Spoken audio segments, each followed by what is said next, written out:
Hello, I am Vinay Kulkarni. The topic for today's episode is copy editing and proofreading. And we have with us Mr. Avinash Pandit, a person with 40 years of experience in copy editing and proofreading. He also had the fellowship of the reputed ICSSR. Since 40 years, in his 40 years of experience, he has been a contributor of or in Marathi Vishwakosh, which we identify as encyclopedia. He has also been a member of Marathi Vishwakosh, translator of more than 7 books, worked with eminent personalities like an editor of many school textbooks. Welcome, sir. Thank you. Thank you. We consider, as we all know, that journalism is an integral part of mass communication. Today, we have especially called you as it's a very topic very close to your heart in this field of publication. The two topics which are very much close to you, they are copy editing and proofreading. Shall we start the interview with your kind permission, sir? Yes, why not? Why not? Thank you, sir. Thank you. So let us go to the first question. Okay, when we talk about copy editing and when we talk about proofreading, a copy which comes in your hands where you are a proofreader. Right. So can you explain Right. these two terms separately and then try to establish the relation between them? When an author writes his manuscript, it has to be gone through who corrects it for the contents and also for the language. Now, this is the main function of a copy editor. Now, the copy editor also takes care of concerns such as copyright. Copywriting. Copyright. Copyright. Okay. Whether there are any legal issues involved.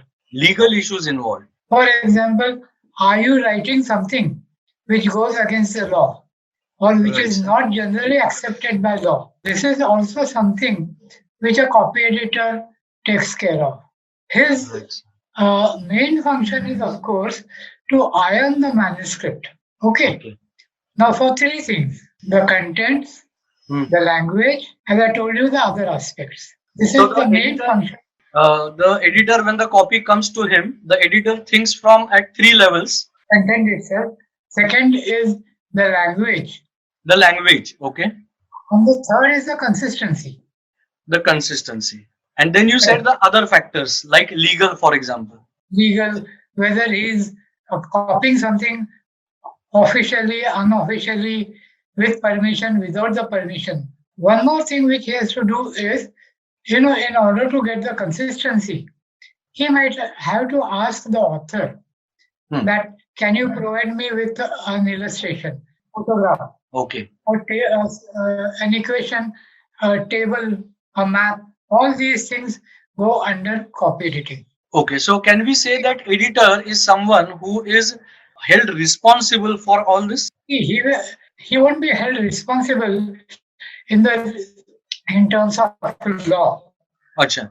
A newspaper, but here the copy editor is always somebody in the background.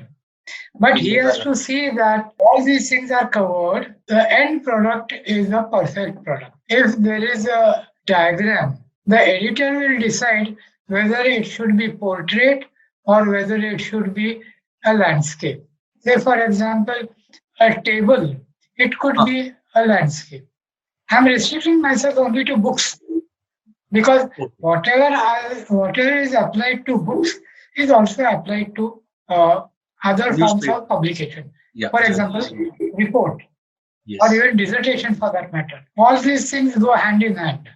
The basic principles remain the same. I am specifically clearing that because whenever we say editor, so we know we have a lot of responsibilities, and at the same time when we think ourselves as a writer, so what is the editor going to do with our copy, that you will come to know from sir. Can you explain us the basics of proofreading? What is proofreading? How is it different or related to copy editing? Right. It's a good question. When a manuscript is prepared, the copy editor, for example, he will suggest to the typesetter, let an equation be inserted here.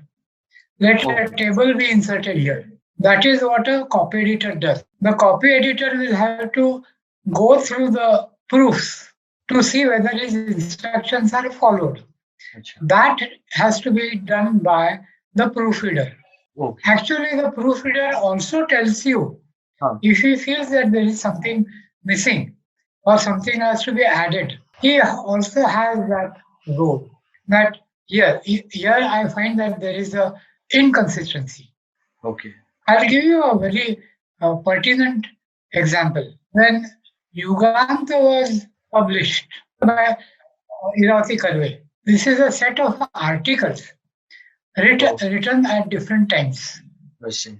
Okay, so the chapter on Kunti written say later than the chapter on Vidur. The chapter on Kunti came after the chapter on Vidur. In the chapter of Vidur, Achha. Kunti dies before Vidur, and in the chapter on Vidur, it is just the. It is just it happened just the opposite. This is something like a lack of consistency. Okay, lack of consistency. A proofreader may bring to the notice of the editor that this is the inconsistency I have come across. Then the copy editor takes his own action. I have quoted an example from a classic book. Yes. Now, there was a school textbook in mathematics that the copy editor had missed out some decimal point. Okay. As a result of which, a train, the example was that there was a train which passes in front of a man in so many seconds. Now that distance was given and one had to calculate the speed of the train. Now what had happened was because a decimal point had been missed out, the train speed was 800 kilometers per hour, which should have been 80 kilometers per hour. Just because of the decimal, the speed which should have been actually 80 became 800. Yes. I'll quote another example. Sure, sir. This was not about the decimal point. There were some rose plants in a nursery. A cow entered into the nursery and it destroyed some of those plants. It destroyed some of the plants. Okay. Example was how many plants were undamaged. Undamaged. Okay. Mistake here was somebody who runs a nursery takes utmost care to see that those plants are protected. Otherwise, all his investment goes waste. Now, this is a case of common sense. Okay. This is where, if for some reason the copy editor has gone wrong, the proofreader corrects him. I was under the impression that proofreader is someone who just makes the corrections, who corrects the statements regarding the punctuation marks, शुद्ध लेखनाच्या चुका याला आपण म्हणतो. But it is not like that. The proofreader has some responsibility more than that. A different type of responsibility. For example, it is like the two parents bringing up the child. You follow me? Both are equally important. Now, what happens is, in case of a proofreader, he has to give his own input. Now, he has to have an eye for details also. Proofreader should have eye for details. The copy editor will take all care. But then suppose there is a Jaipur. You know that there are two such cities in our country.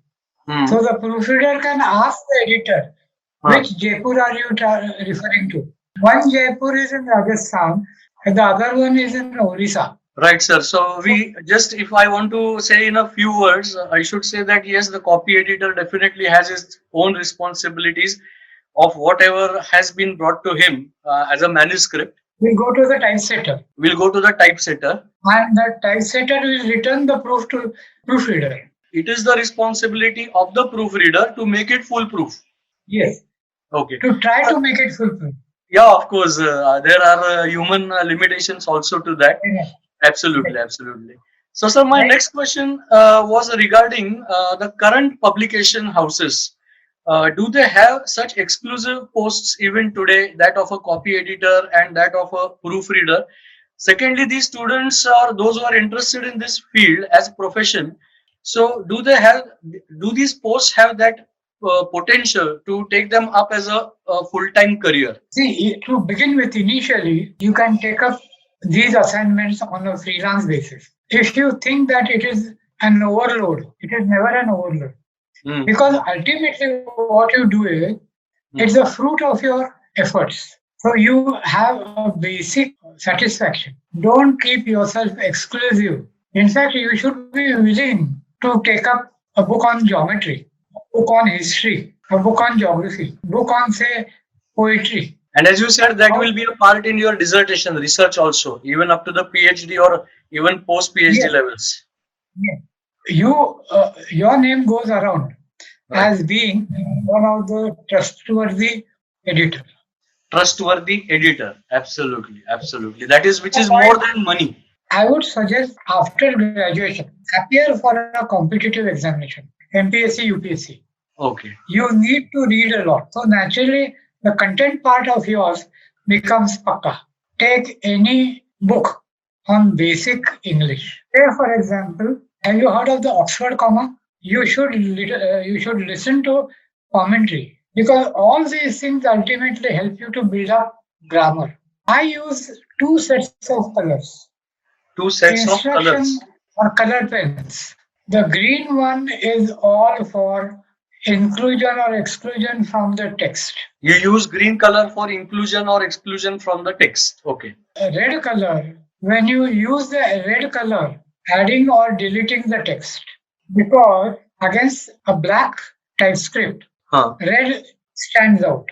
I won't tell you the name of the newspaper. In the last 2-3 days, that newspaper has been printing the time of sunset and the time of moon's rise and the time of moonset as 85.25. 85.25. You never give time, particularly what time of the day it is, more than 24. Yes. It's 24 hours. Okay. Cannot be 85.25. The most dangerous part is overwriting. Overwriting. So that you do not know whether it is 8 or 6. Overwriting. The machine has an instruction, command, to split up a word. Yes. So therapist becomes the rapist.